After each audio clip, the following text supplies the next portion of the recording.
How's it going, everybody? This is BeatTheBush.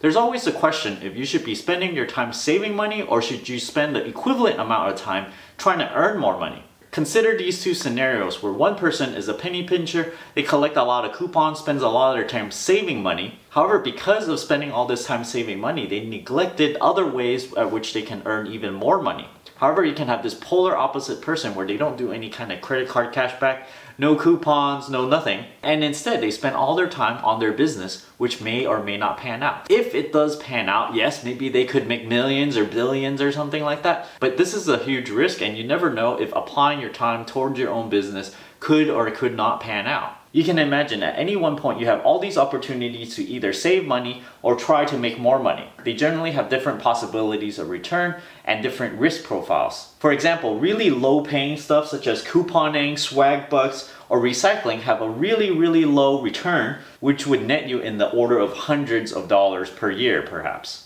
On the thousands range of earning money, you can get credit card sign-up bonuses or cash back. You could also start a small eBay store or Amazon store, Craigslist, or maybe do Etsy, things like that. On the stuff that takes years to pan out and could have a really large effect on income, of course if you study, get a degree, you get a better pay, your return is in the order of 10,000s or more. If you are already working, you may put on longer hours so that you would get a promotion or a bigger bonus. And those are also in the 10,000s. You could also start a business which would have a return of 10,000s or more as well. So at any given point, you're left to choose what should you do for the most bang for your buck for your time. You might argue that doing coupons, swag bucks, recycling your own stuff is just a waste of time. I would have to say that recycling your own stuff is not actually a way to earn money, but really just to be environmentally friendly. Some younger people who have no other options, such as doing credit card sign-up bonuses, they're not 18 yet, or even do any kind of selling, or of course, they're not working. Then of course, if you're doing coupons, swag bucks, then it might be worth it for their time because they have no other options here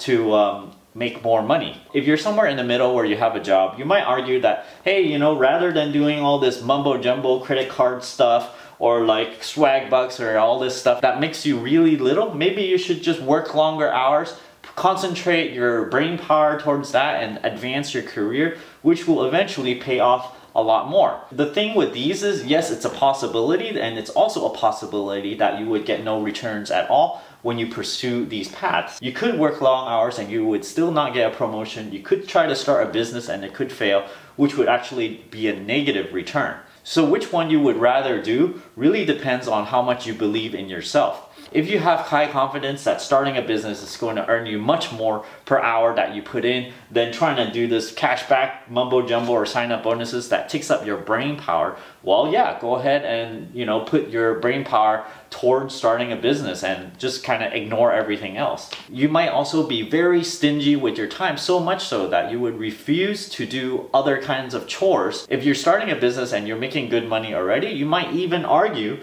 that you don't want to use things that takes up your time. For example, you may not want to cook dinner yourself, nor do you want to do your own laundry. So you might outsource these services, get a maid or whatnot, because every single hour of your time, you could have been making more at your business. So you can see doing all of these might differ from person to person based on what their earning powers are per unit time that they have. It's a little bit different for a person who has a full-time job because how much do you value your time outside of your job? You can't really say outside of your job that you earn the same amount as when you're at your job. However, if you have a business where the more time you put in it, the more revenue you get, then you can definitely say that every incremental amount of time that you put in is actually worth a certain dollar amount. For myself, I think I'm somewhere in the middle range, so I don't really do much of this stuff on the low end. For coupons, for example, you save a quarter. I don't really do that because it's generally for unhealthy foods anyway. Swag bucks, I estimate it's about $2 an hour. So I just think it's totally not worth my time for the annoyance I have to put up to do this swag bucks thing. Recycling, I won't go out of my way to go recycle stuff. I just kind of recycle the stuff that I have and that I drink. So you might find that as you progress along from being a kid to being in college to actually having a job, or maybe later on you start your own business, your priorities change a bit and how much you value your time will incrementally hopefully increase. so that the stuff that is really low value, you might just let them drop off, because yeah, it makes a little bit of money, but it's not worth your time, because you could apply your time to something that's more solid and earns you more actually. You might also say that using credit cards for cash back, you know, might be part of the business. So it just doesn't take incremental time that much to collect the cash back, because once you get the card, it doesn't take that much time to use it. So I hope this helps you think about where you should actually put your time for the most bang for your buck in your current situation. Don't forget to give me a like on this video, comment down below. Let me know other things you would put on this charge in terms of saving money or earning money. If you're interested in supporting this channel, I have an Audible link down in the video description below. I have a Patreon over here, and don't forget to subscribe. Thanks for watching.